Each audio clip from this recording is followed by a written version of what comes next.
"Happy birthday," my husband smiled, handing me the keys. Then the woman behind him whispered, "Don't trust him. Go to the window tonight." I froze.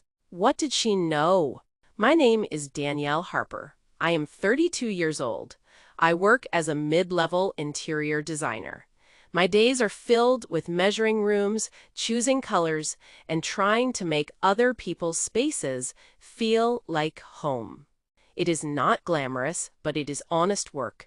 I have always been the reliable one in my family, the one who fixes problems, pays bills on time, and never asks for much in return. Growing up, I was not the favorite. My younger sister got the praise, the attention, the spotlight at every gathering. I learned early to stay quiet, work harder, and expect less from people. When I married Ryan, I thought things would finally change. He was charming, confident, and always knew what to say in public. He made me feel chosen at first, but over time, small things started to bother me. He made decisions without asking me. He laughed when I disagreed, and he liked control more than partnership. Still, I convinced myself this was normal. I told myself stability mattered more than feelings. I was not rich or glamorous, but I had something they never noticed. I paid attention, I remembered details, and I never ignored what felt wrong. If you have ever ignored your gut because you wanted things to work, hit that subscribe button. Tell me in the comments if you have felt something was off but could not prove it. Click hype if you believe instincts matter. Let me show you what happened next. Ryan said the apartment was my birthday surprise. He stood there, smiling, like he had just given me the world. The place smelled fresh, like new paint and polished wood. It was fully furnished, modern, and far beyond anything we could afford. I looked at him and asked, "How did you manage this?" He waved his hand and said, "Do not worry about the details, just enjoy it." That answer did not sit right with me. As we walked inside, I noticed the former owner, an older woman. Standing near the door longer than expected, she watched me, not Ryan. Her eyes were tired but sharp. She said softly, "Take care of this place, and yourself." Her tone made my chest tighten. Then Ryan stepped outside to take a call. The moment he left, she leaned closer to me and whispered, "Go to the window tonight. You deserve the truth." Before I could respond, Ryan came back in, smiling again like nothing was wrong. That evening, he threw a small birthday gathering. His friends filled the room with loud laughter. Glasses clinked, music played softly in the background. Then Ryan raised his drink and said, "Danielle finally has something nice. Let us hope she does not ruin it." Everyone laughed. I felt my face burn, but I forced a smile. Later that night, when the apartment was quiet, I remembered her words. I walked slowly to the window. My hands felt cold. I pulled the curtain aside. Across the street, in a dim building, I saw a figure holding something up. A camera pointed right at me. The next morning, I asked Ryan again, "How did you pay for this place?" He sighed loudly and said, "Why can you not just be grateful for once?" His voice was sharp, almost angry. I said, "I just want to understand." He shook his head and walked away. That was the first time I felt something break inside me. A few days later, we went to dinner with his family. The table was filled with expensive dishes, and the smell of roasted meat and spices hung in the air. His mother looked at me and said, "Ryan always deserved someone more refined." I waited for him to say something. He did not. He just smiled slightly, like he agreed. I sat there quietly, my fork still in my hand. That was the second betrayal. The third came when I found the cameras, small black dots hidden in corners, behind shelves, near the ceiling. At first, I thought I was imagining things, but when I checked closely, I knew. I confronted him. "Ryan, there are cameras in this apartment?" He laughed and said, "You are being paranoid again." His tone made me feel small, like my thoughts did not matter. But I knew what I saw. I started to feel trapped, like the apartment was not a gift but a cage. At night, I kept seeing that man across the street, always watching, always still. I stopped arguing with Ryan. Instead, I started observing. I took photos when he was not around. I wrote down times and details. I felt alone, but something inside me refused to break. I was done being blind. What they did not know was that I had a skill they always mocked.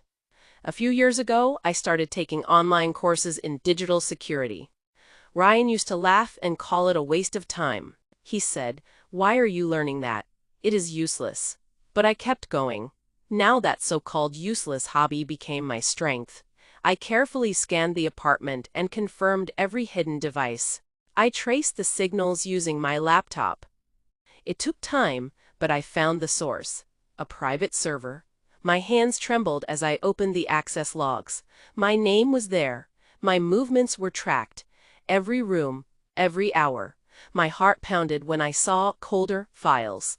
Dates from before I even moved in. Videos labeled with other names. Other tenants. This was not new. This was planned long before me. I closed the laptop slowly and sat in silence.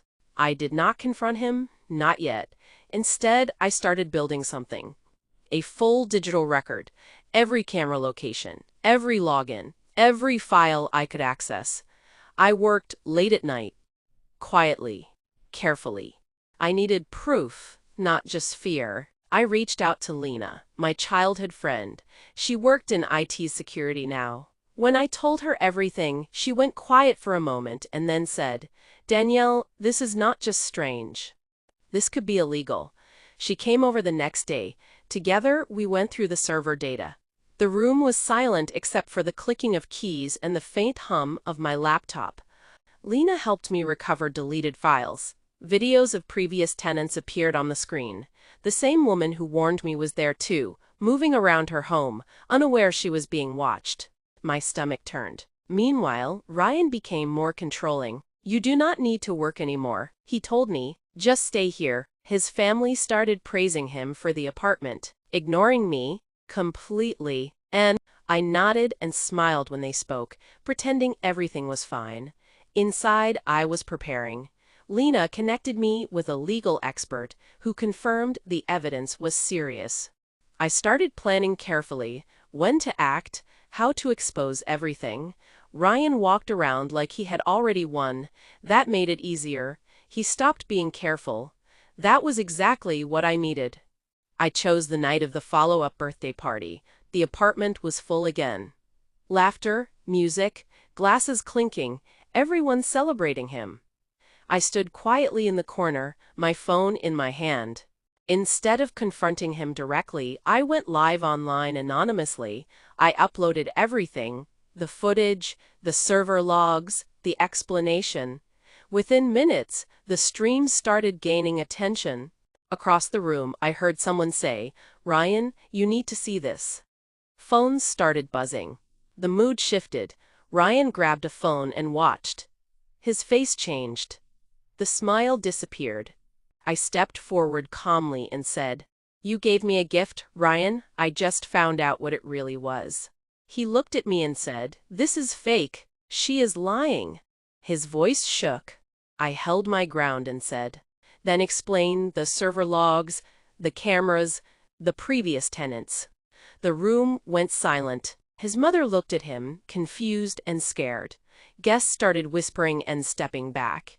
Then I said, the final thing. "Everything has already been sent to the authorities." His confidence collapsed right there. His shoulders dropped. For the first time, he looked small. I looked him in the eye and said, "You thought I would not understand. You were wrong." I left the apartment that same night. I took only what I needed: my laptop, my documents, my proof. The air outside felt cold but clean. Within days, the investigation started. People began to talk. His name spread for all the wrong reasons. The man who once controlled everything could not control the truth. I moved into a small place of my own. It was not fancy, but it was safe. For the first time in years, I felt in control of my life. I was never the favorite. I was never the one they praised, but I was the one who paid attention.